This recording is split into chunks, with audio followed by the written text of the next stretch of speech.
Dang, I opened up the lid to the trash can and there are ants everywhere again. Can you guys see that? Holy smokes, they are going to town with the egg laying. I think I got some bad news for these guys. They carried all this stuff in here too. Look at that.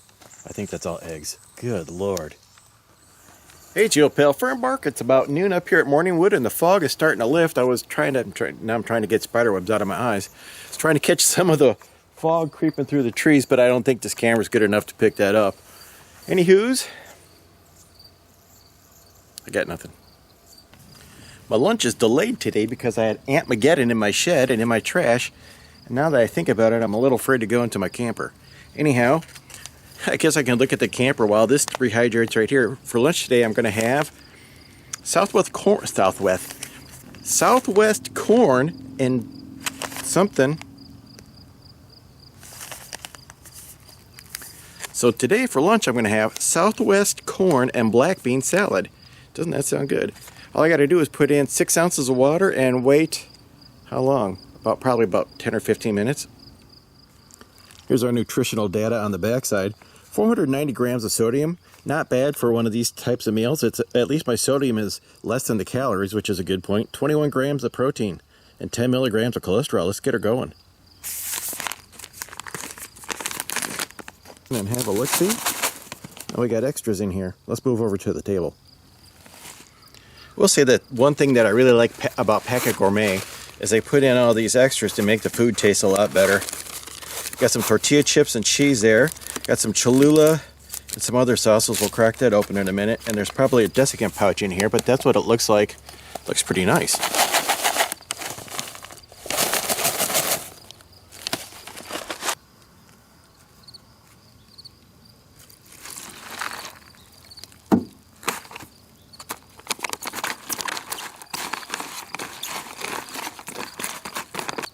Let's go ahead and check out what's in this accessory bag. Looks like I need to put a new blade in my Gerber there. We got some extra virgin olive oil, malt vinegar, oh nice, and Cholula. There's a lot of flavor. Add that in with these tortillas and jack cheese. That's going to be good. Oh man, it says if you use cold water, you got to let it steep for an hour.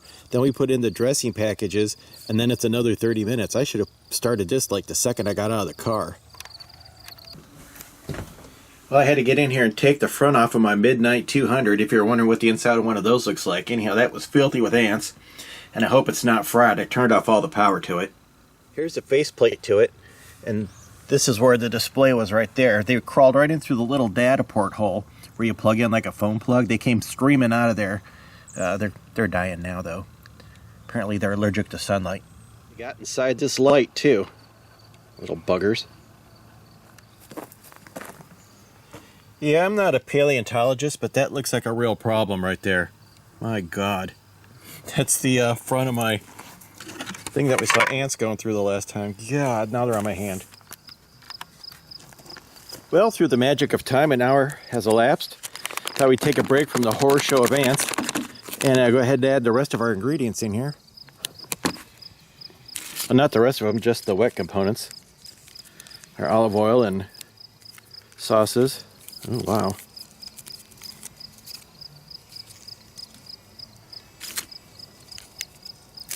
Whoa, that came out pretty fast. And our malt vinegar, wow. I don't think I've ever seen malt vinegar in a sachet like that before.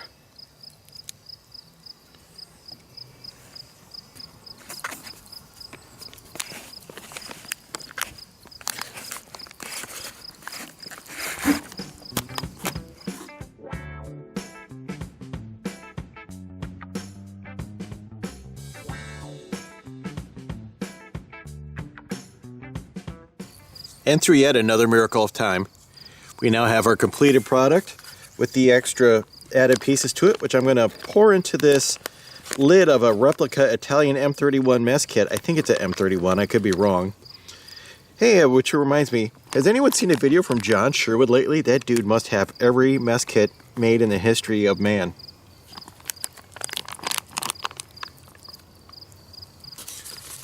Let's go ahead and add the rest of the goodness in here. Got our corn chips and, oh, there's a little oxygen diesel moisture absorber.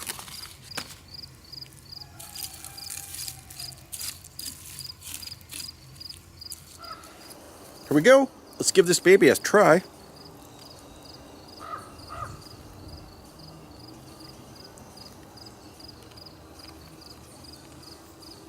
It's really good. My goodness. Woo. It's weird, it has a barbecue flavor to it. Like there's barbecue sauce in there. Now I did try a bite before I put all the malt vinegar and the Cholula, and there was a lot of cilantro flavor to it. So if you're one of those people who are sensitive to cilantro, this might be off-putting for you. There is a certain percentage of the population that cilantro tastes like soap. I happen to like cilantro, so I'm really enjoying this. But once I put that malt vinegar in there, that's what's really taken over the flavor, and it's amazing. Wow. Well, I'm once again a member of the Clean Plate Club, and this item is what Packit considers one of their lunch menus. I could have probably used about 10 more bites of that. It was fantastic. It did have a little bit of heat at the end, so if you're sensitive to spiciness, maybe only use half the Cholula or none of the Cholula, but I think the flavor would not have been as good. Man, that was really good. I might have said that before. Hey, who wants to look at my huckleberries? Yeah, I was pretty surprised to come up here and find these bushes still have berries on them. Usually I think by this time of year the birds have picked through them pretty good. Thought about trying some, but I don't know, I'm just not in the mood. So just to finish up on Ant-Apocalypse, I got my charge controller back together, and as you can see it's working, so I was pretty happy. I was actually had a bit of a moment where I wasn't sure that was going to happen. Still got one ant that's stuck in there. I'm just going to have to live with it because there's no way I can get that out. Well, after 3 hours of unplanned labor clearing ants out of my charge controller and various other items in my shed, it's time for a little dinner by the fire, which is nice because they just put campfires back on the list of things you can do up here. And I'm going to have some chicken curry. Or, to be more exact, coconut chicken curry from Next Mile Meals. I picked this menu because it has really low sodium for this type of thing. So 260 milligrams of sodium, but look at that, 69 grams of protein. This thing is blasting. Here's your ingredients for those who are concerned about that kind of thing. Just going to go ahead and get 8 to 10 ounces of water warmed up.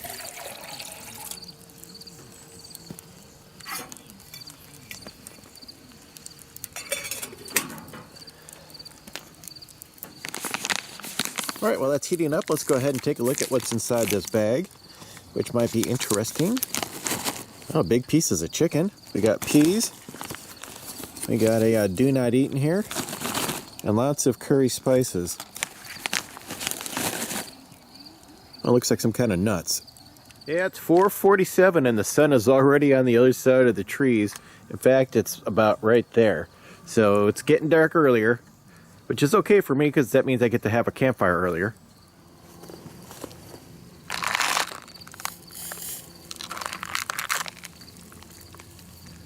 The directions say to submerge but don't swim. I think that's about where we're at. Maybe a little more.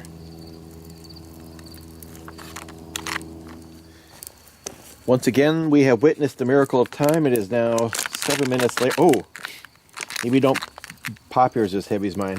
This has still got a lot of liquid in it, so I'm just going to stir it up and give it another 3. I listened to Steve Miller, the Joker, which I presume is going to be in the neighborhood of 3 minutes.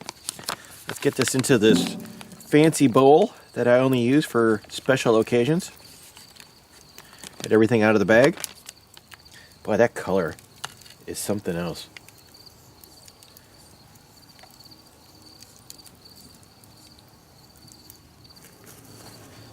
So according to the ingredient list, there's roasted almonds, coconut, and peas in here. I don't know how many peas normally come in something like this, but it seems like they could have thrown a couple dozen more or something. Because I like peas, but maybe it doesn't come with that many. Well, let's have a bite of this guy.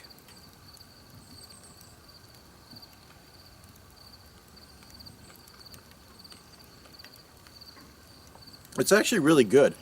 The coconut and those toasted almonds really smooth out the curry flavor. It's a very mild curry. And it actually tastes like it needs a shot of pepper or something to kind of zip it up a little bit. So I'm going to find some black pepper and add it to this and finish it off.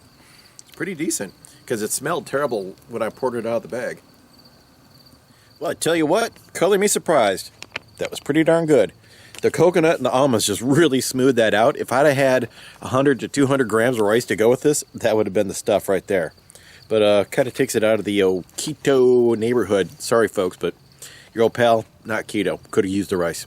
So if you're thinking about getting one of those Next Mile chicken curries and you balk at the $15 price tag, just keep in mind it would take you about 9 Mountain House rice and chicken dinners to come up with the same amount of chicken as is in that one bag right there. So go ahead and price some freeze-dried chicken. That's a pretty good deal. Here's my next morning review of that coconut chicken curry. While it was delicious at dinner time, I would suggest that you only eat that entree in the company of people that you are very comfortable with. Yes, and definitely not on like a first camping trip with a girlfriend.